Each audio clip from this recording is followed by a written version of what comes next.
Bonjour, je suis Marianne Six du C2RP. Je suis très heureuse de vous accueillir aujourd'hui avec les acteurs qui ont contribué à réaliser l'étude sur les facteurs d'engagement en formation, la perception des acteurs de la formation. Avant de commencer réellement ce webinaire, je voudrais vous donner quelques informations de consignes techniques.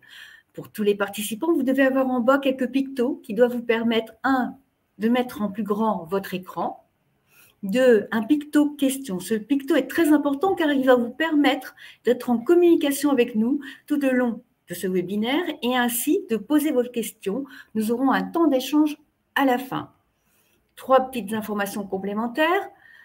Ce webinaire est enregistré, vous recevrez le replay à la fin directement, ainsi qu'un questionnaire de satisfaction. Une dernière donnée, en haut de votre écran, vous avez une sorte de nuage. Ce nuage vous permet de télécharger la présentation qui vous sera faite aujourd'hui. Quelques mots sur le CARIFOREF Hauts-de-France. Très court, je voulais vous préciser qui nous sommes, car parmi nos participants, nous avons remarqué des publics venant d'autres régions. Il est important de savoir donc que le C2RP et le CARIFOREF de Hauts-de-France est une structure partenariale au service des acteurs de l'accompagnement, de la prescription, de la formation, et qui accompagne également à l'aide à la décision de l'État et de la région dans leur politique orientation, formation, emploi. Dans ce cadre, nous sommes financés et présidés alternativement par l'État et la région, et nous sommes également administrés par les partenaires sociaux. Le C2RP est membre aussi du CREFOP en Hauts-de-France et du réseau de tous les CARIFOREF, c'est-à-dire de chaque région. Nos missions, nous en avons 4 grandes missions: l'observation, l'accompagnement, l'information et la collecte de l'information. Observer quoi? La relation emploi-formation, afin d'apporter un appui technique, donner des données sur cette relation emploi-formation au niveau régional, territorial, voire plus bas, pour mieux comprendre ce qui se passe sur un territoire. Informer, nous informons et sensibilisons sur différents thèmes autour de l'orientation, de la formation, de l'insertion. Vous trouverez des informations sur les dispositifs, des annuaires des acteurs, les certifications. Accompagner, c'est vous mettre en place des webinaires comme aujourd'hui, réaliser des podcasts ou faire des dossiers de référence qui vous permettent de regrouper en un seul endroit toute une information, qu'elle soit sur la VAE, l'électrisme, thématiques multiples. J'insisterai un peu plus sur la collecte de la formation, car c'est une action et une mission confiée à tous les CARIFOREF. Les organismes de formation rentrent leur formation initiale, apprentissage et formation continue, qui permet d'être affichée sur Pôle emploi, les missions locales, et ainsi de permettre la prescription de formation. Aujourd'hui, notre temps de webinaire va se diviser en 3 parties. Les acteurs de l'étude qui vont se présenter, je leur donnerai la parole, et ils pourront très rapidement ainsi vous présenter l'objectif de leur étude et ses résultats. À un dernier temps d'échange, nous reprendrons toutes les questions que vous aurez posées dans le picto question pour pouvoir y aborder. Les acteurs de l'étude, ils sont avec moi et je les en remercie. J'accueille Nicolas Vispi du Catalio, j'accueille également Raphaël Grasset de Trendy et Catherine Mougin de 3E Innovation. Je vais passer la parole à Nicolas pour qu'il se présente. Oui, du coup, je vais me présenter, mais je vais plutôt présenter Catalio, puisque mon nom et mon prénom, c'est fait, et je pense que la photo est assez récente pour qu'elle soit encore ressemblante. Donc, moi, je suis chargé de mission à l'ARACT, et je fais également partie donc, de l'équipe de Catalio. Catalio, c'est une dynamique de labo d'innovation voilà, qui a été initiée depuis quelques années, mais qui est un petit peu plus apparente. On va dire, on est un petit peu sorti du bois plus récemment, on est plus visible depuis quelques temps maintenant, et qui a pour mission, comme on l'écrit, voilà, d'accompagner les acteurs de la formation professionnelle dans le renouvellement de leurs pratiques, avec une activité qui s'articule autour voilà, de l'appui à l'émergence et à l'ingénierie de nouveaux projets, c'est-à-dire qu'on accompagne des acteurs ou des collectifs d'acteurs à construire des projets innovants. On accompagne également l'expérimentation et la production d'enseignement et la capitalisation et la valorisation. Le petit schéma à côté, il sert principalement à essayer de caractériser un petit peu voilà, la vision, la position qu'on a sur l'innovation. On ne défend pas une position qui est uniquement technique ou technocentrée, mais qui est voilà, plutôt basée sur les processus. Donc, on s'intéresse à la fois à la conduite sociale du projet, aux éléments de rupture, en quoi les projets sont en rupture avec une offre existante, les transformations internes que cela génère aussi au sein des organisations, et puis les changements aussi de posture professionnelle. Voilà un petit peu ce que je peux vous dire pour me présenter plus largement. Je laisse la parole aux collègues. Bonjour, Raphaël Grasset. Donc, moi, j'ai plusieurs casquettes. Je suis à la fois le fondateur de Trendy, qui est une société d'innovation qui propose des solutions cognitives principalement. J'ai aussi une casquette de chercheur attachée à l'université de Nanterre, et aussi je suis enseignant donc, à l'université de Paris, où je m'occupe des masters de sciences cognitives du Learning Plates Institute.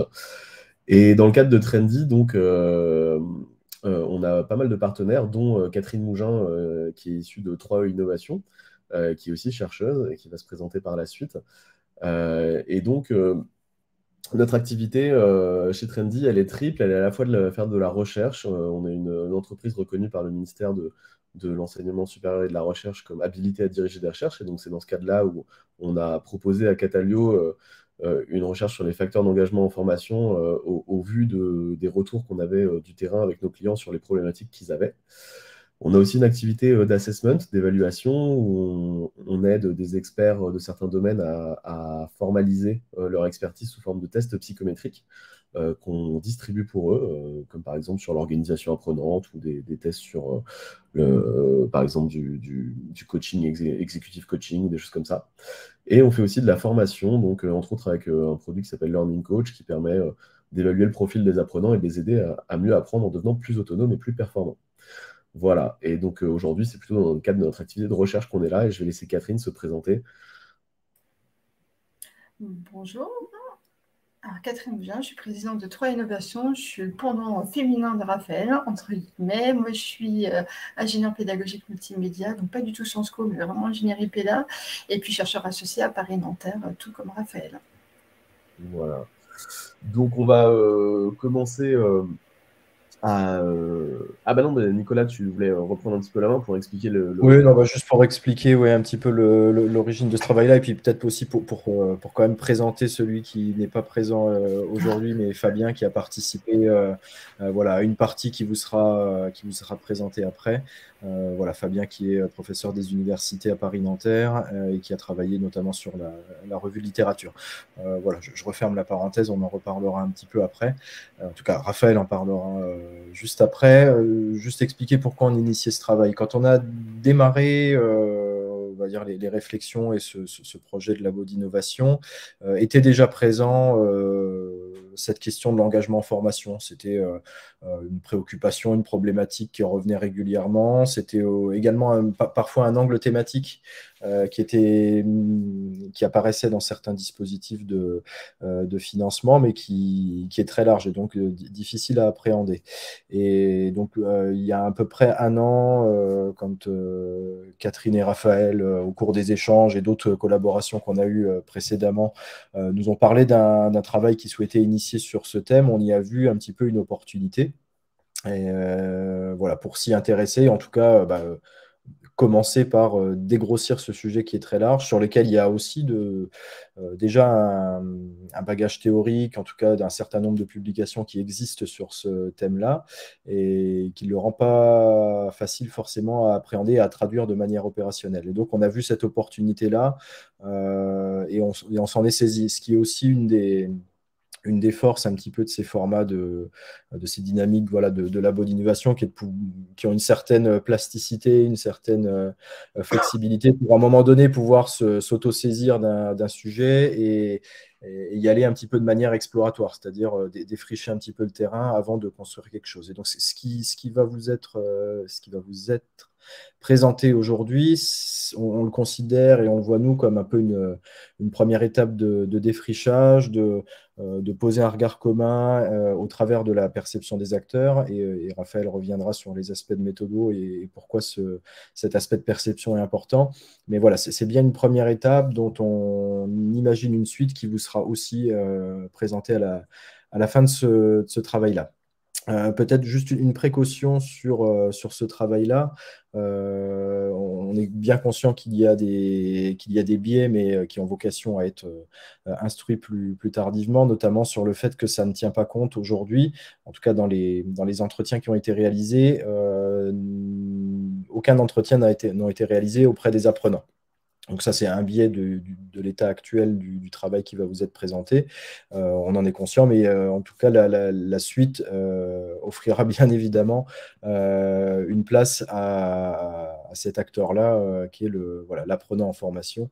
Mais voilà, juste pour vous présenter un petit peu le cadre de pourquoi on a souhaité initier ce travail et la manière dont on a voulu l'initier. Voilà, je ne sais pas les collègues s'il y avait d'autres choses à aborder, sinon je vous laisse la parole pour présenter, on va dire, la première phase de la structuration. Alors, tout ce qui est présenté là, vous le retrouverez dans le livrable, hein. Vous aurez un lien à la fin de ce support-là qui vous permet de télécharger le livrable et qui reprendra l'ensemble des éléments sur ce que dit la recherche. Nous avons 1 heure ce soir, donc on ne peut pas bien évidemment tout aborder, mais vous retrouverez plus largement l'ensemble de l'article de Fabien dans le livrable. Voilà. Raphaël, je te laisse poursuivre. Yes, donc je reprends à partir de là. Effectivement, c'est une recherche exploratoire, comme vient de le dire Nicolas, qu'on a découpé en 2 volets, avec une approche plutôt de ce que dit la recherche, donc une approche scientifique de littérature, de revue de littérature, et une seconde approche d'entretien terrain. Donc là, on va très vite passer sur ce que dit la recherche. Je vais juste vous montrer le modèle sur lequel Fabien a basé ses travaux, qui est un métamodèle qui reprend plus d'une centaine de théories de la motivation. Et on va juste faire attention, alors c'est un modèle assez complexe, mais on va juste faire attention à ce qu'on appelle par exemple les motifs secondaires, qui sont en fait des motifs psychologiques. Les motifs primaires vont être plus des motifs physiologiques. Et l'aspect prédiction. Donc ça, c'est vraiment la base de la motivation. Ça va être en fait pourquoi je veux faire quelque chose et est-ce que je me sens capable de le faire en fait. Est-ce que je pense que je vais réussir à atteindre le résultat escompté. Et une fois qu'on a ces deux facteurs, on peut s'engager. Donc c'est là où on voit une différence entre la motivation et la volition, puisque la volition, ça va être est-ce que je vais réussir à maintenir les efforts dans le temps une fois que j'ai décidé de m'engager dans une action, dans une formation ici précisément. Donc, ce modèle-là, il est intéressant parce qu'il montre que ça a un impact direct sur les modèles de formation qui vont être en jeu. Par exemple, des formations courtes, on va plutôt se contenter de savoir si la personne, pourquoi elle est là et si elle se sent capable d'y arriver. Une formation de 2-3 jours, moins d'une semaine, on a juste besoin de ça et ça suffit. Par contre, si on est dans le cadre d'une formation un peu longue avec sur plusieurs semaines, sur plusieurs mois, avec des périodes de trous entre un webinaire et du présentiel ou des choses comme ça, il va falloir que la personne elle soit en capacité de mettre en place des stratégies de ce qu'on appelle de la métacognition, de savoir se fixer des objectifs, de savoir quelle stratégie mettre en place, quelles personnes ressources contacter, et de savoir se gérer comme ça tout au long, à la fois en termes cognitifs et affectifs. Donc c'est 2 choses différentes. Pour les formations courtes, plutôt juste savoir ce qui intéresse la personne et si elles se sont capables d'y arriver. Et pour les formations longues, de vraiment être en mesure de travailler sa métacognition et d'être un apprenant proactif. Et donc, je vais rester là-dessus sur la description scientifique de ce modèle. Encore une fois, il y a Fabien qui a écrit une dizaine de pages de revues de littérature simplifiées auxquelles vous aurez accès à la fin. Mais vous allez voir que ça a un intérêt quand même parce que finalement, la recherche rejoint quand même ce que dit le terrain, mais d'une manière un petit peu différente. Alors, je reprends juste une petite seconde la parole, Raphaël, pour vous dire qu'effectivement, on a bien conscience que cette partie-là, elle peut être un peu difficile à appréhender, notamment à 1 heure de transition entre une journée de travail, une fin d'après-midi et un éventuel apéritif. Mais il y a à la fois ce qui va être dans le support et il y a également un podcast qui va être tourné très prochainement avec Marianne et Fabien Fenouillet.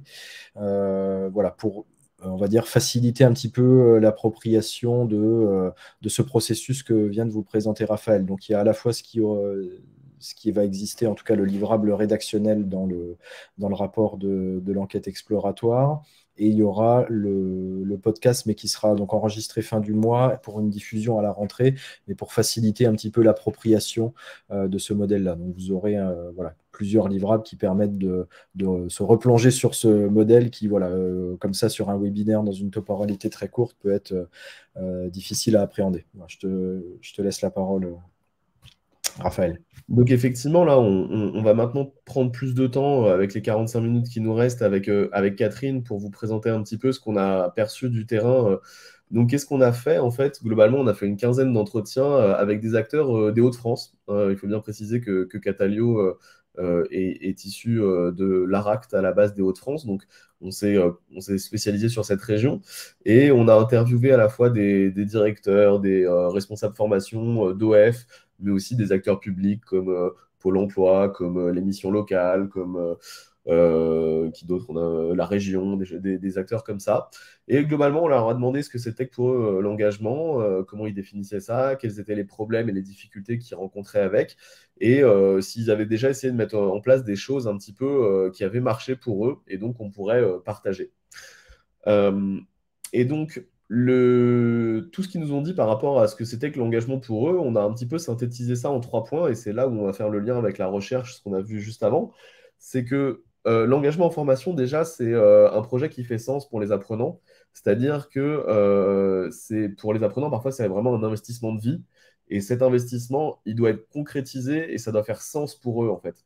Donc c'est là, tout à l'heure, on parlait des motifs secondaires, des motifs psychologiques, c'est vraiment ça. Ça doit leur donner un drive parce que ça va leur apporter quelque chose. Et pour que le projet fasse sens, il y a quand même 2 prérequis, c'est la juste représentation de l'activité, et ça, on va y arriver par la suite, de montrer que parfois on a des problèmes d'attractivité dans des métiers ou autres, parce que justement, il y a une mauvaise représentation des métiers, et aussi d'avoir cette capacité réflexive pour s'engager dans un projet. Donc là, la première partie, on est vraiment sur l'aspect motivation, et ensuite on passe plutôt sur l'aspect volitionnel. Donc l'engagement dans le temps, c'est d'avoir un apprenant qui est actif, proactif, qui doit se donner les moyens de maintenir ses efforts pour atteindre ses objectifs. Et donc bien évidemment, la difficulté réside dans la longueur parfois des formations. Il y a des formations professionnalisantes qui peuvent durer plus d'1 an, et quand certaines personnes ne sont pas très bien équipées en sortant de l'école pour gérer ça, et ça peut être très dur de ne pas décrocher. Donc voilà, ça c'est un aspect, c'est là où ça rejoint la recherche, en fait. Savoir pourquoi je le fais, est-ce que je peux y arriver, et se dire, avoir les réelles capacités d'y arriver. Et enfin, peut-être une spécificité des Hauts-de-France. Alors, il faudra qu'on en discute si vous venez d'autres régions à la fin de ce webinaire. Mais dans les Hauts-de-France, il y a effectivement un écosystème des acteurs qui est assez bien organisé en réseau. Et il y a 2 facteurs importants. C'est d'un côté pour l'apprenant. L'apprenant doit être aussi en capacité à avoir la compétence de savoir mobiliser les bons acteurs au bon moment, parce que c'est pas forcément simple, on va en reparler. Et en même temps, le réseau doit lui-même être bien structuré pour que les acteurs se parlent correctement entre eux et facilitent les choses pour les apprenants. Donc voilà un petit peu ce qui définit pour les acteurs qu'on a interrogés l'engagement en formation. Et donc je vais laisser Catherine vous parler de la suite. Alors en effet, nous, suite à ça, on a travaillé sur ces déterminants-là, on en a trouvé 9. Voilà, toujours pareil, dans les Hauts-de-France. On va vous les présenter succinctement. Donc, il n'y a pas d'ordre chronologique dans ce qu'on présente, c'est-à-dire c'est très aléatoire. Donc, le premier, c'est le cadre légal, par exemple, donc de version très macro. Là, on s'est rendu compte que les retours la représentation et le retour des acteurs de la formation étaient très rigides par rapport au cadre légal, puisqu'en effet, on le sait avec les X réformes qu'on a tous subies, que la formation, elle est vraiment rattachée à un cadre particulier. Aujourd'hui, finalement, les organismes de formation travaillent sur un rythme précis dans un programme et ils n'ont plus cette liberté d'action sur la partie pédago, mais sur aussi le référentiel de compétences qu'ils doivent suivre à la lettre. Ça va être, par rapport à ça aussi, on va se rendre compte assez rapidement que le rapport à la certification renvoie à l'image de l'école, qui n'est pas forcément toujours positif administratif auprès des apprenants, et le fait rien que de passer une certification peut provoquer une panique, et la personne va abandonner la formation juste parce qu'elle ne va pas aller jusqu'au bout pour passer l'examen. On va voir aussi que les financements sont complexes. Mais ça, voilà, c'est pas d'aujourd'hui, mais ça n'aide pas dans l'engagement en formation, au même titre que la qualité qui a 2 niveaux entre le CPF, CADEPI, voire EduForm pour certains. Et on se rend compte que ces contraintes administratives assez globales facilitent pas le travail des OF et facilitent pas l'engagement des apprenants. Donc, dans les pistes d'action qu'on a pu ressortir, et il y en a d'autres dans le livret, c'est la diminution de la taille des groupes déjà, qui permet justement de mieux accompagner les apprenants dans leur formation et éviter le décrochage. Donc ça, c'est le premier. Le deuxième déterminant, c'est le rapport aux technologies. Donc aujourd'hui, c'est un fait, les technologies, sauf que sur la région des Hauts-de-France, qui je pense un peu une spécificité quand même, c'est le rapport à l'électronisme. Il y a un fort taux d'électronisme avec des zones blanches avérées. En dehors des consorts des grandes villes, finalement, on se rend compte que l'accès à la techno est complexe. Donc, du coup, ça entraîne aussi des modifications dans l'ingénierie pédagogique, dans les modalités. On ne peut pas forcément faire du blended, on ne peut pas forcément faire des classes virtuelles pendant un Covid, etc., etc. Et du coup, il y a aussi pour les OF des obligations qui sont à la fois liées aux technologies et au cadre légal, avec la mise en place du RG2A par rapport aux personnes en situation de handicap, par rapport au RGPD, les obligations liées à la protection des données, qui aussi alourdissent un petit peu la mécanique et qui n'aident pas non plus les apprenants à s'engager, parce que tout le monde n'est pas forcément toujours conforme. Dans les pistes d'action, c'est la première chose à faire, c'est un retour, on va dire, global, c'est déjà former les formateurs. Parce qu'on se rend compte que les formateurs eux-mêmes sont en difficulté avec les technologies. Donc, la première étape, c'est déjà les former. Et puis après, mettre le matériel, parce qu'on se rend compte que le matériel n'est pas toujours à disposition des formateurs et des apprenants liés à la zone géographique ou liés aux difficultés financières qu'on verra sur les problématiques sociales un peu plus tard. Voilà sur les 2 premiers déterminants. Raphaël, je te laisse prendre le relais sur le 3e. Yes. Donc effectivement, un autre facteur qui est assez récurrent, cité de manière récurrente par tout le monde dans les Hauts-de-France, c'est le problème de mobilité, à la fois physique par exemple, on entend beaucoup parler des grands bouchons à Lille, ça c'est une récurrence.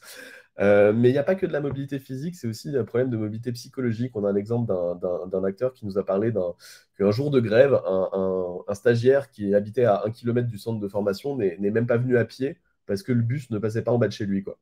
Donc il y a aussi des problèmes de mobilité psychologique dans le sens où les gens n'envisagent pas d'aller forcément se former en centre-ville alors qu'ils sont en banlieue. Donc ça va bien au-delà de la mobilité physique. Et souvent, si on est sur des activités un peu industrielles ou autres, les centres de formation peuvent être un peu en dehors des villes et ça peut poser problème, entre autres en ce moment avec le prix du carburant, des choses comme ça, qui rentrent en compte parce que si la personne elle se dit ça me coûte trop cher d'aller en formation, et j'y vais pas. Donc bien évidemment, le numérique peut aider, mais comme on vient de voir juste avant, il y a aussi des zones blanches, donc c'est un peu un problème. Donc il y a des nouvelles solutions qui se mettent en place avec le déploiement de nouveaux plateaux techniques. Il y a par exemple dans les Hauts-de-France le projet des Gigafactory qui va permettre de créer 3 nouveaux plateaux techniques près des villes. En discutant avec d'autres acteurs, on a aussi découvert par exemple qu'ils faisaient quasiment de la classe inversée dans le sens où en fait c'était les formateurs qui se déplaçaient plutôt que les apprenants. Donc en fait ils allaient former directement dans les usines ou dans les entreprises.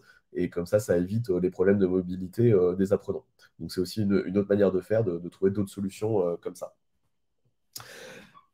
Un autre problème dont j'ai parlé précédemment, effectivement, c'est l'attractivité des métiers. Il y a beaucoup de métiers qui bénéficient, qui véhiculent une image assez négative.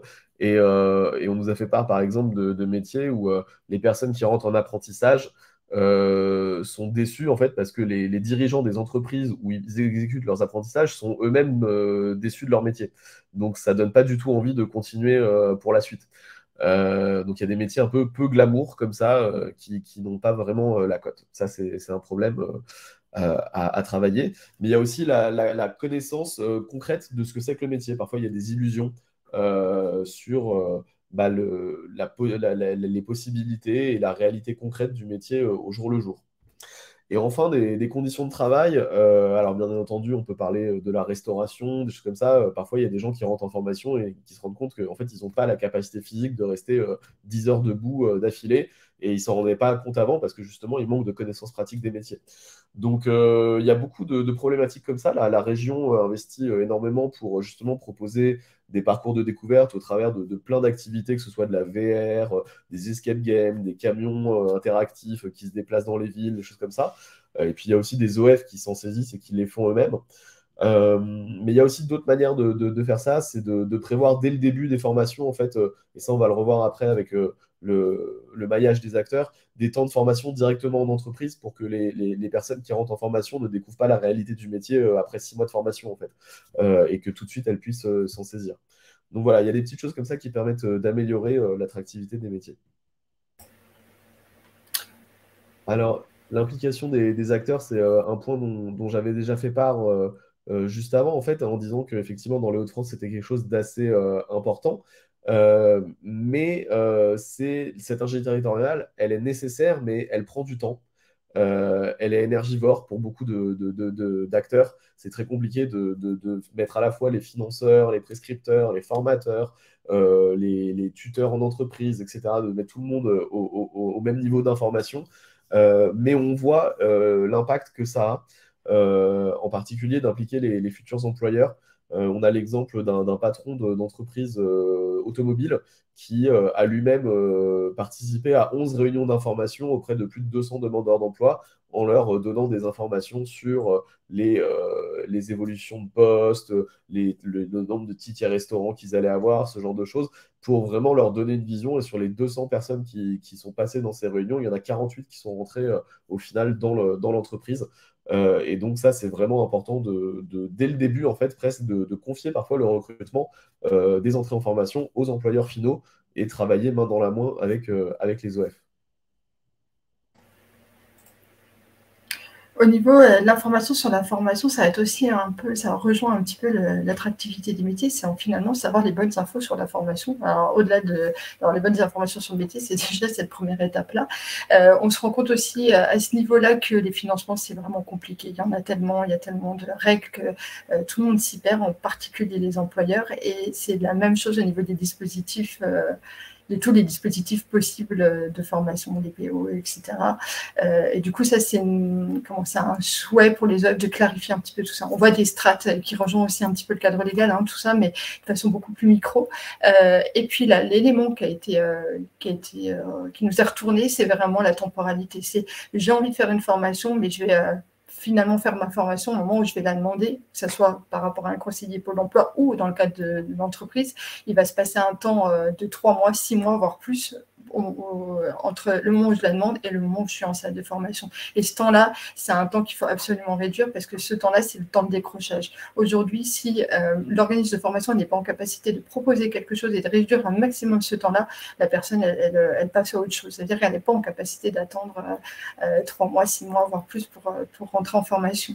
Et du coup, le deuxième élément par rapport à ça, c'est au niveau des employeurs, c'est aussi les former, les sensibiliser davantage sur leur obligation légale, même si aujourd'hui, la réforme impose des choses, les OF et puis les conseillers, Pôle emploi et mission locale se rendent compte que finalement, ce n'est pas toujours acquis et du coup, ça fait aussi défaut et ça fragilise un petit peu l'appareil de formation. L'autre partie qui est le cœur finalement, le cœur de métier, on devrait, si tout allait bien, on devrait parler que de ça, j'ai envie de dire, c'est la partie pédagogique. Globalement, il y a une vraie remise en cause des outils et des méthodes. On parle des méthodes participatives, mais on se rend compte, pour beaucoup, on se rend compte que finalement, on passe plus de temps à faire de l'administratif que de la pédagogie, en tout cas essayer d'innover en pédagogie. Et en fait, le seul moment, moi c'est ça qui m'a fait écho, le seul moment où les gens ont pu le faire, c'est pendant le Covid, parce qu'il y avait moins cette obligation de rendre des comptes, j'ai envie de dire. Il y avait plus de financement et on laissait un peu libre cours à la créativité des formateurs. On allait moins les enquiquiner sur ce qu'ils allaient faire avec de la paperasse et du coup, ils ont pu plus facilement innover. Donc, il y a toute cette partie-là à prendre en compte aussi sur le métier de pédagogue qui évolue énormément depuis des années et qui s'accélère encore plus aujourd'hui avec les nouveaux outils. Le retour aussi, c'était la qualité des plateaux techniques qui sont de plus en plus vieillissants et pour beaucoup, dans tous les métiers qui nous environnent, hein, j'ai envie de dire, il n'y a pas un seul métier où il n'y a pas de techno. Finalement, il faut aussi mettre à jour les plateaux techniques avec les nouvelles technologies qui arrivent dans les structures, dans les entreprises pour faire les métiers, donc vraiment les appareils de travail.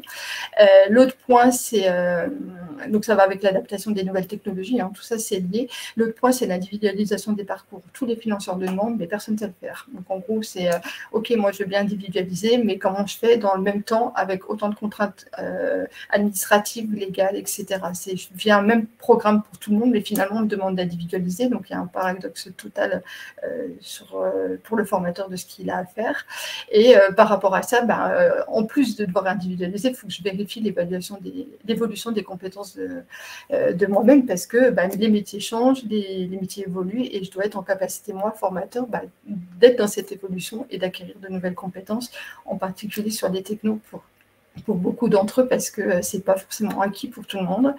Et en même temps, je dois faire évoluer mes compétences, je dois prendre en compte l'individualisation, je dois prendre aussi en compte les capacités cognitives de mes apprenants. Donc finalement, le rôle de pédagogue devient un rôle aussi de psychologue, de conseiller divers et variés. Et ça, c'est vraiment de plus en plus complexe. Et c'est un métier de plus en plus 360, avec des compétences diverses et variées qui sont très, très chronophages. Et enfin, c'est la référentiel de compétences, les fameux REAC. Souvent, on a entendu, oui, alors les REAC, c'est un peu vieillot, il va falloir peut-être revoir un petit peu tout ça au prisme des années 2023 et les métiers à venir. Donc, il y a aussi un gros travail de révision des référentiels avec les branches pro qui est un vrai sujet. Donc, dans les pistes d'amélioration, on a vu, moi, ce que j'ai vu le plus, qui m'a le plus marqué, c'est le SAV Minute. J'ai une question, c'est un peu du WhatsApp instantané. J'ai une question, hop, je l'envoie, et puis j'ai quelqu'un qui me répond de façon instantanée. Et en fait, les solutions qu'on a vues sur les différents déterminants, c'est vraiment la capacité à répondre aux besoins dans l'immédiateté. C'est la temporalité qui est importante. L'immédiateté fait que l'apprenant va rester. Si on ne répond pas tout de suite à sa demande, finalement, il part, il disparaît, il devient un petit peu fantôme dans tout ça. L'avant-dernière, c'est les problématiques sociales. Alors pareil, peut-être spécificité des Hauts-de-France quand même, avec des facteurs divers et variés de difficultés sociales. La partie financière, parce qu'on sait que les Hauts-de-France, c'est comme un territoire qui a été assez malmené en termes de chômage, de bassin d'emploi. Donc, des aspects financiers très, très complexes pour le tout public. La santé, on s'est rendu compte aussi qu'il y avait grosses problématiques santé avec des addictions, avec des troubles cognitifs, des personnes ayant des troubles cognitifs en formation, les problèmes de logement et tous ces logements, famille, type divorce, etc. Et du coup, tout ça, ça va jouer un rôle sur son engagement en formation. Si la personne, elle ne sait pas où elle va dormir le soir, si elle ne sait pas si elle va pouvoir manger, ou mettre de l'essence dans sa voiture, finalement, la formation n'est plus du tout une priorité. Et là, on revient sur la partie de Fabien, qui est les facteurs physiologiques. C'est qu'à un moment donné, la formation ne doit pas aller au-dessus de ses propres facteurs physiologiques, des besoins primaires. Et du coup, ça, il y a un décalage entre les deux. Ce qui est la force du territoire et de l'ingénierie territoriale, c'est vraiment la capacité dans les Hauts-de-France que les partenaires, les acteurs arrivent à se mettre ensemble pour répondre à des problématiques 360 sur la personne. Donc là, on n'est pas sur l'apprenant en tant que tel, mais sur l'individu. Et ça, moi, j'ai trouvé que c'était une richesse exemplaire qu'il faudrait suivre dans le monde entier, j'ai envie de dire, au-delà de la France, c'est d'arriver à trouver des solutions pour la personne, quelle que soit sa problématique, et pas que la problématique de formation. Parce que si on n'arrive pas à résoudre ce problème de santé, logement, etc., finalement, on n'y arrive pas. Donc, en fait, les OF travaillent de plus en plus avec des associations d'addiction qui ne l'aiment pas, avec l'URSSAF, avec la CAF, avec les hôpitaux, etc., pour essayer justement d'accompagner l'apprenant, en tout cas l'individu, pour aller jusqu'au bout de sa formation et répondre à tous ses besoins. Voilà, grosso modo. Et puis, laisser le temps aussi à l'apprenant, pendant son temps de formation, à gérer ces problématiques-là. C'est aussi se donner cette liberté-là, qui est un peu contradictoire avec le cadre légal qui impose une règle, de telle heure à telle heure, vous faites telle partie de la formation, telle séquence, etc., qui est complètement à l'opposé de ça. Voilà pour ma partie. Et effectivement, il nous reste un dernier facteur qui est celui de la perception de l'information. Il y a beaucoup, là, aujourd'hui, quand on parle de tous ces personnes qui s'engagent en formation, c'est souvent des personnes qui ont un niveau d'études parfois assez faible, qui ont eu un rapport à l'école parfois un petit peu difficile. En recherche, on parle par exemple des brûlures d'apprenance. Il y en a beaucoup qui ont vu les films, par exemple, Comment j'ai détesté les maths ou des choses comme ça. Et il y a beaucoup de personnes qui ont une perception un peu erronée de la formation, où ils ont l'impression de revenir sur les bancs de l'école. Et donc ça, c'est un gros problème. Et une des phrases qu'on nous a dites et qui nous a marqué, c'est que la question, c'est de savoir comment on rapproche la formation de l'emploi et comment on l'éloigne de l'école. Et tout à l'heure, Catherine évoquait euh, toutes les accréditations et la remise en cause des certifications potentiellement. On nous a aussi parlé du cas d'une personne qui avait fait toute une formation de commis de cuisine et qui ne s'est pas présenté à l'épreuve qui durait 5 heures parce que ça lui avait rappelé des mauvais souvenirs de quand il était à l'école. Donc il avait fait toute une formation de plusieurs mois et il ne l'a pas validée à cause justement de ses expériences négatives passées. Donc ça peut avoir aussi un impact très fort sur la déperdition, le décrochage des apprenants au long cours de la formation.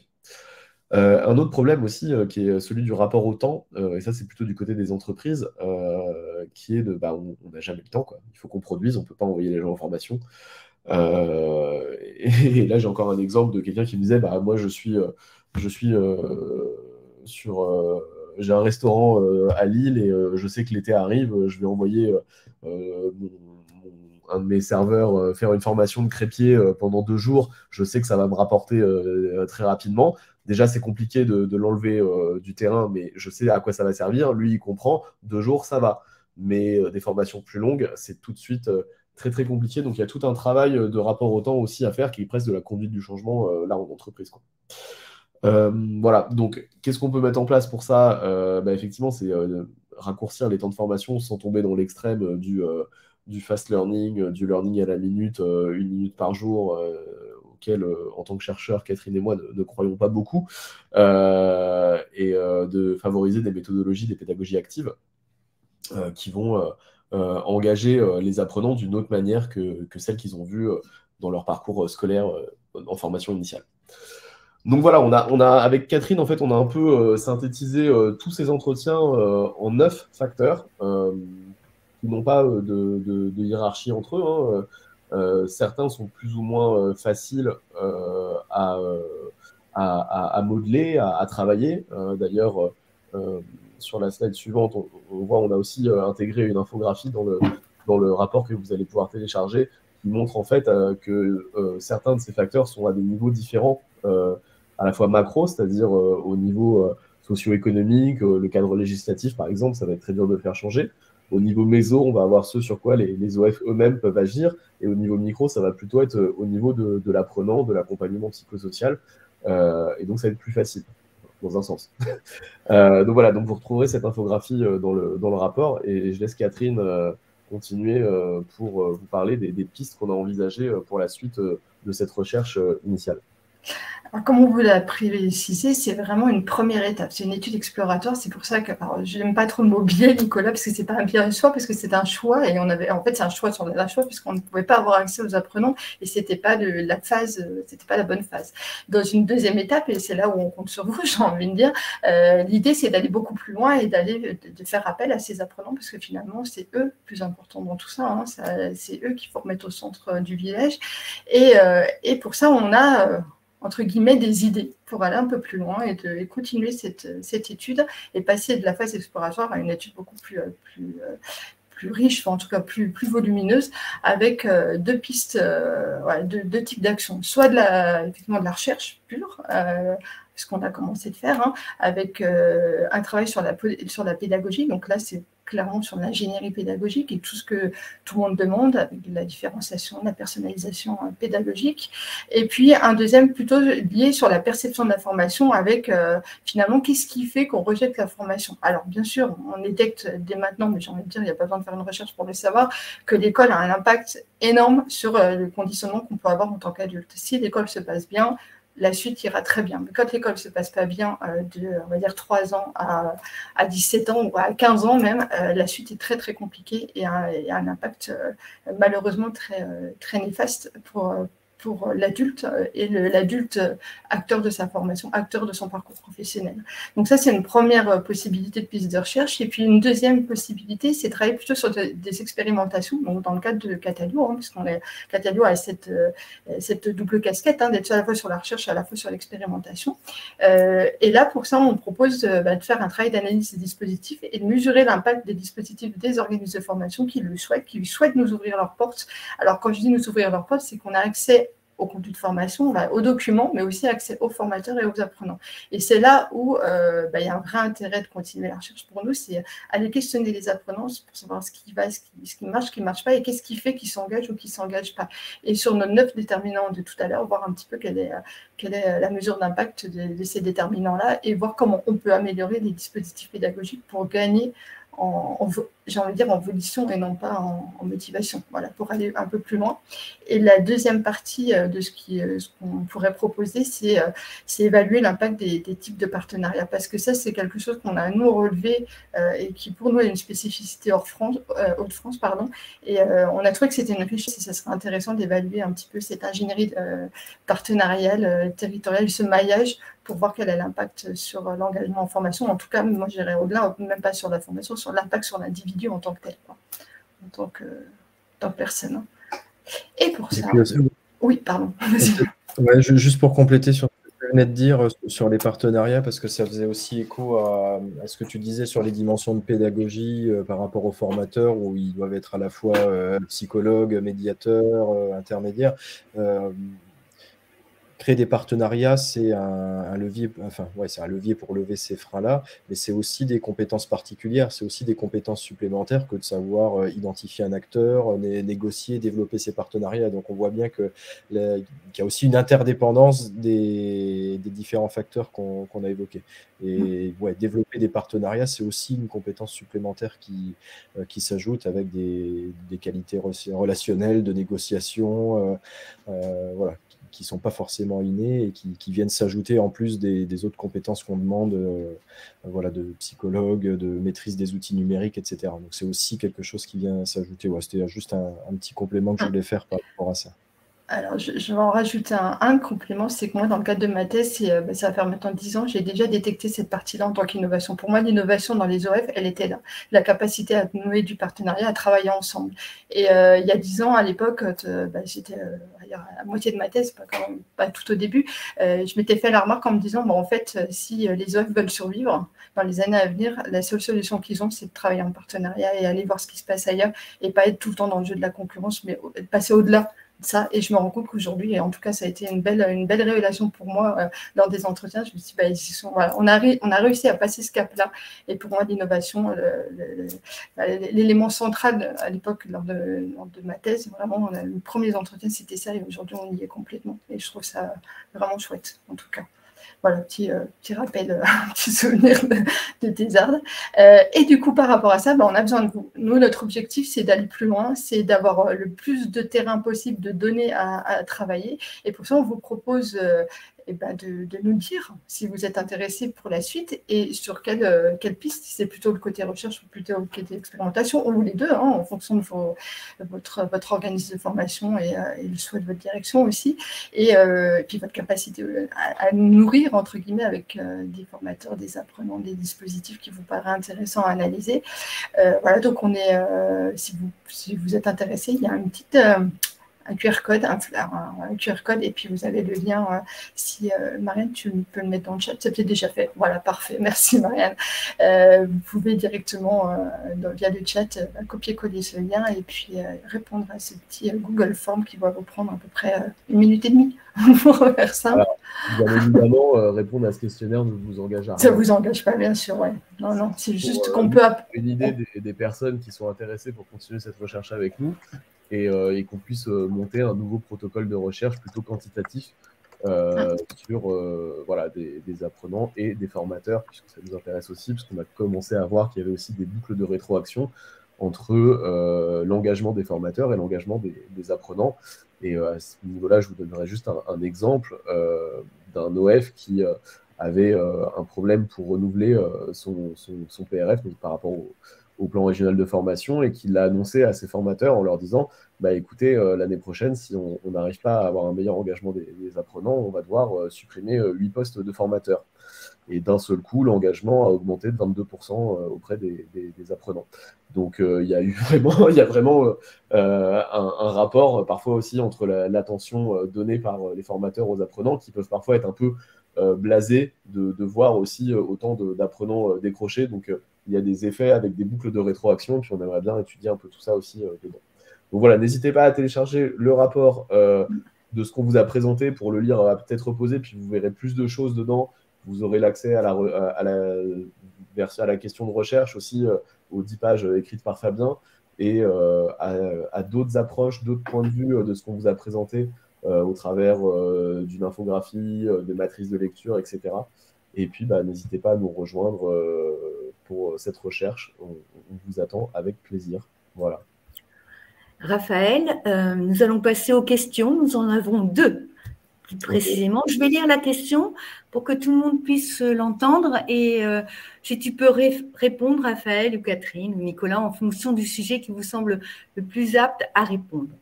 Alors, nous avons Sabine qui nous dit « Nous formons un public éloigné de l'emploi au titre pro ADVF, assistant de vie aux familles, sur un dispositif PMI de 400 heures et nous faisons face depuis quelque temps à des non-présentations à l'examen final de la part des apprenants.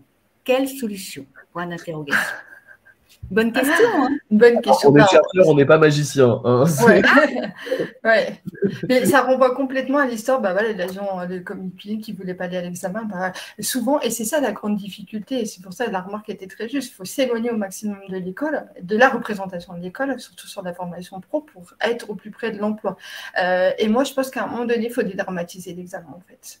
L'examen, il ne faut plus que ça soit une épée de Damoclès, quelque chose de subisse, de stressant, parce que c'est ce qu'on a depuis toujours à l'école, c'est il faut que tu aies ton examen, il faut que tu passes ton bac. Ça, c'est un truc, on a tous vécu ça. Et aujourd'hui, peut-être se dire, finalement, oui, si tu l'as, tant mieux, si tu l'as pas, c'est pas un drame en soi, quoi. Et si on est d'arriver à dédramatiser un petit peu cette histoire d'examen, de certificat de diplôme, etc., peut-être que les personnes iraient de façon un peu plus à la cool, entre guillemets, et se stresseraient moins, et peut-être iraient jusqu'au bout. Voilà. À mon avis, il y a un effet, mais ça, c'est un sujet de société, c'est pas lié forcément un OF, mais c'est un vrai sujet de société pour moi, cet accès à ce saint graal du titre du diplôme qu'on accentue d'année en année, alors qu'on sait que ça ne marche pas. Dans les pays anglo-saxons, il n'y a pas besoin d'avoir un diplôme si on a la compétence, parce que la compétence, ça ne s'acquiert pas en salle de formation, mais en entreprise. Je pense que ça fait vraiment la différence. Après, alors c'est rigolo parce que ce matin, je faisais un webinaire avec cet exemple d'ADVF, parce que c'est un sujet que je connais bien sur la réalité virtuelle pour les ADVF. Donc, je vous invite à écouter le webinaire j'ai participé ce matin, parce que c'est aussi des petits leviers. Voilà, quand on donne des nouveautés à ce type de public qui est très, très éloigné, effectivement, là, je suis entièrement d'accord, c'est un public qui est loin du numérique en soi, mais qui n'est pas réfractaire du tout, loin, souvent d'origine étrangère, loin du français, loin de tout ça. Et le fait de leur mettre un casque sur la tête et de montrer qu'on croit en eux et qu'on donne les moyens, l'OF donne des moyens pour y arriver, ça aide aussi. Il y a eu un vrai changement avec l'organisme partenaire avec lequel j'ai travaillé sur ce titre-là en particulier. Donc peut-être, ça peut être aussi une solution que de leur montrer, les mettre un peu en valeur, quoi. Et puis il y a eu plusieurs expérimentations sur ce champ-là. Il y a eu en France, on en avait discuté, il y avait eu même on avait fait un podcast à ce sujet-là. Et donc si Sabine souhaite avoir plus d'infos, on pourra donner le lien du webinaire et puis revenir sur les rapports d'expé dans ce secteur d'activité-là, parce qu'il y a quelque chose il y a quelques projets, quelques expés qui ont été menés spécifiquement sur ce secteur-là qui peuvent peut-être vous intéresser. Et puis après, je dirais, il y a une partie aussi analytique, c'est-à-dire de savoir aussi le motif, la raison qu'ont eu les gens à intégrer cette formation, et puis de faire peut-être un travail analytique, mais c'est ce qu'a présenté Catherine précédemment sur finalement pourquoi, essayer de tenter de comprendre pourquoi ils ne se présentent pas, quoi. Il y a peut-être un travail analytique à mener aux deux extrémités de la chaîne. Et une autre question. À moins que tu veux compléter, Farah? Ouais, juste pour apporter mon point de vue sur la question, c'est par rapport à la formulation de la question, ça m'interroge. quand on dit depuis quelques temps, alors je ne sais pas depuis combien de temps c'est, mais la question que je me poserais, c'est qu'est-ce qui a changé en fait? Donc, qu'est-ce qui a changé depuis qu'il y a cette nouvelle habitude? Est-ce que c'est en interne par rapport à l'organisme de formation? Est-ce que c'est plutôt sociétal, comme disait Catherine? Donc, on n'a pas forcément une réponse facile, mais c'est aussi une manière d'aborder la question, quoi. Ouais. Merci Raphaël de ce complément. Une autre question de Géraldine Girard. En tant que responsable formation, j'ai constaté de plus en plus de parents solos qui ne peuvent se déplacer sur une journée longue et pire, s'y nuiter sur place. On ne peut pas les contraindre à venir et en même temps, ils s'éloignent des formations proposées par l'entreprise. Que faire? Ben voilà l'intérêt du digital, j'ai envie de dire déjà. C'est la première. Là, voilà, pas d'autre choix. Alors moi, lors de la restitution à Lille, ça m'a fait un peu bizarre même. Je discutais avec une ingénieure pédagogique, un peu ce poste-là, dans un OF, et elle me disait qu'à l'époque, quand elle allait à la fac à Lille, il y avait une crèche pour justement les mamans et les papas qui étaient parents solo ou pas, hein, et qui pouvaient déposer leurs enfants à la crèche dans la fac. Et qui pouvaient aller, du coup, pour 1 heure, 2 heures, la journée, peu importe. Ils avaient cette possibilité-là dans les années 80. Aujourd'hui, on est en 2023. Et ça n'existe plus. Alors que peut-être ça aurait dû être intéressant de garder ce type de dispositif. Mais bon, voilà, ça c'est la vie. Après, pour moi, c'est tout l'intérêt du digital, de basculer les formations au maximum sur le digital, en fait, pour permettre à l'apprenant de travailler au moment où il le peut, où il a ce temps cognitif pour le faire, en tout cas. Et c'est valable pour les parents solos ou des gens qui travaillent et qui ont besoin de faire des études en parallèle. Hein. Moi, j'ai pu faire des études parce que c'était à distance, sinon j'aurais pas pu continuer en master, par exemple. Et je pense en complément, alors là aussi pour faire le lien avec des projets qui ont été menés avec des choses assez équivalentes, Marianne, tu m'aideras. De mémoire, il y a des travaux qui ont été menés, notamment par Julie Meyer de Mécénat & Co, dans des secteurs qui rencontrent des problématiques équivalentes d'accès à distance, c'est-à-dire les gens du milieu culturel, le secteur associatif, où les gens ont des problématiques d'accès à la formation parce qu'ils ne peuvent pas se libérer, parce que ce sont des petites structures, parce qu'ils sont sous des statuts particuliers qui ne leur permettent pas de se libérer un jour à distance, etc., et qui ont été menés avec une digitalisation de l'offre de formation. Et donc là aussi, il y a peut-être des projets qui seraient intéressants d'aller... des expérimentations qui ont été menées en région qui seraient intéressantes de regarder pour voir si effectivement quels résultats ils ont obtenus, à quelles conditions. Ça peut peut-être, même si le secteur est différent, mais ça peut peut-être être quelque chose à aller regarder pour Géraldine. Tout à fait. Vous avez des ressources sur le site du C2RP qui sont classées dans un dossier intitulé Innovation, et à l'intérieur duquel vous allez trouver des expérimentations qui sont mises en valeur sous forme de portraits, sous forme de fiches techniques ou sous forme de vidéos, de podcasts. L'idée, c'est de pouvoir vous donner un endroit où s'inspirer, où trouver des ressources. Donc, je vous invite à visiter cet espace qui vous est dédié quelque part, parce qu'il n'y a pas qu'une seule réponse. L'idée, c'est de donner de l'inspiration, de voir ce qui se passe ailleurs et peut-être de transposer autrement, mais de s'inspirer de ce qui existe. J'ai une nouvelle question pour vous, mes chers acteurs. J'ai Adrien Motte qui nous dit: existe-t-il des variations sur les facteurs entre les formations prescrites, entre parenthèses, typiquement ce que nous faisons dans les organismes de formation interne, et celles issues de la volonté de l'apprenant? Raphaël, elle est pour toi celle-là. Fabien est dans ton corps. Non, effectivement, il y a des travaux récents sur ces sujets-là, en particulier la thèse de Marie-Paul Mogis qui travaillait sur la formation prescrite, dans les formations obligatoires, en particulier à la SNCF, et qui montrait que finalement ça fonctionnait, c'était pas aussi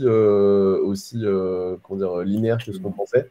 C'est-à-dire que les formations obligatoires ne sont pas si dramatiques pour la motivation, parce qu'en fait, on peut effectuer un processus d'internalisation de l'intérêt de ces formations, en particulier au travers de la valeur perçue de ces formations. Et ça peut fonctionner. Donc, en fait, quand on parle de la motivation chez les humains, on parle de motivation externalisée ou contrôlée, vers une autodétermination, un choix fait par l'individu lui-même. Et donc, c'est tout un continuum sur lequel l'individu peut se promener en termes de motivation. Et en général, les motivations qui sont prescrites, elles vont plutôt être du côté de la motivation contrôlante, externe, parce que c'est une obligation qui est donnée. Et en fait, en réalité, on peut petit à petit internaliser. Donc, ça dépend de où en est la personne et quels sont les leviers qu'on a à disposition. Mais on peut faciliter en fait son internalisation pour justement avoir un plus grand impact motivationnel. Après, par rapport aux 9 facteurs que nous, on a présentés aujourd'hui, ça, aujourd'hui, les 9 facteurs, on les a sortis récemment, donc il n'y a pas eu encore d'autres recherches sur ce sujet. Mais en tout cas, le rapport entre l'autodétermination de la motivation et les formations prescrites, oui, il y a des recherches dessus, et ça montre qu'on peut faire bouger les choses et que ce n'est pas aussi négatif que ce qu'on croit, quoi. Voilà. Ah, nous avons une nouvelle question, peut-être. Ah, c'est toujours Adrien qui nous dit « Quid des facteurs liés aux relations entre les apprenants, tels que la dynamique de groupe, la peur, le jugement de l'autre ?» Oui, bah ça me fait penser tout de suite à ce qu'on appelle le sentiment de sécurité psychologique, qui a été étudié par Edmondson au début des années 2000, et qui est un des facteurs primordiaux que j'utilise beaucoup dans Learning Coach, en fait, pour montrer à quel point ça peut avoir un impact. Justement, récemment, je lisais une étude qui montrait que si on multiplie par 2 le nombre de personnes qui se sentent en sécurité psychologique dans une équipe, on augmente de 12% la productivité de l'équipe. Là, c'est dans un cadre d'entreprise, mais on peut avoir la même chose en termes de productivité de formation. Et effectivement, ça a même été étudié chez Google au travers du projet Aristote sur près de 8000 équipes. Donc, quand Google dit on va étudier 8000 équipes, c'est qu'ils tiennent quand même un petit sujet intéressant. Et c'est un des prédicteurs les plus forts en fait, de réussite d'une équipe ou d'un collectif. Donc la sécurité psychologique, c'est vraiment quelque chose d'essentiel à mettre au cœur de toute formation, quitte à y passer un petit peu de temps au début et à en perdre sur l'actuelle acquisition des compétences. Sachant qu'on apprend toujours seul, mais jamais sans les autres. Le collectif est primordial en formation. Ouais, merci Philippe. je ressens. Mais c'est primordial. Le collectif, ça doit être le pilier de vos formations. Travailler sur la partie collective est, à mon avis, hyper importante. Et si la personne elle est stressée, elle n'apprendra pas. Donc, en fait, c'est pour ça qu'on voit aussi autant de taux d'échec dans la formation initiale. Hein. Des jeunes stressés à l'école, ils n'apprennent rien. Hein. On ferme, autant pas y aller, j'ai envie de dire, ça revient un peu près au même. Donc, c'est important d'avoir ce sentiment de confiance, de sécurité, de nos stress. Et ça revient aussi à passer les certifications. Voilà. Je pense que si on dédramatisait, on arrêtait de mettre la pression à tout le monde sur la formation, la capacité, les apprentissages et puis les diplômes, je pense que tout le monde s'en porterait beaucoup mieux. Mais on n'y est pas encore, ça va venir. Nous arrivons pratiquement à la fin de notre webinaire. Je ne vois pas de nouvelles questions, on parle quelques temps, je laisse encore quelques temps. Je vais juste en profiter, moi, pour, pendant ce temps, remercier nos acteurs, Catherine, Raphaël et Nicolas, qui ont participé aujourd'hui à ce webinaire. Merci à toi, Marianne. C'est normal. Pour vous présenter, en fait, les résultats de cette étude que vous pourrez découvrir dans le livrable avec les liens qu'on vous a donnés. Moi, je l'ai lu. Aujourd'hui, c'est un court extrait. En le lisant, on apprend encore plein de choses. Les déterminants sont mis également en amont, en aval, pendant. On ne peut pas aller au-delà de ce temps parce qu'on souhaitait vraiment vous donner une information pertinente et courte aujourd'hui. Je vous invite vraiment à télécharger ce livrable et également, si vous êtes intéressé, surtout à participer à l'expérimentation que vous propose Catalio Trendy pour aller plus loin au niveau de l'apprenant. Voilà. Est-ce que Nicolas, Raphaël, Catherine, un dernier mot? Merci beaucoup. Merci d'être venu et merci à toi, Marianne, de nous avoir accueillis. Pareil. Tout pareil. À très bientôt. Très bientôt. Puis merci pour votre participation. Au revoir. Voilà. Au revoir. Au revoir.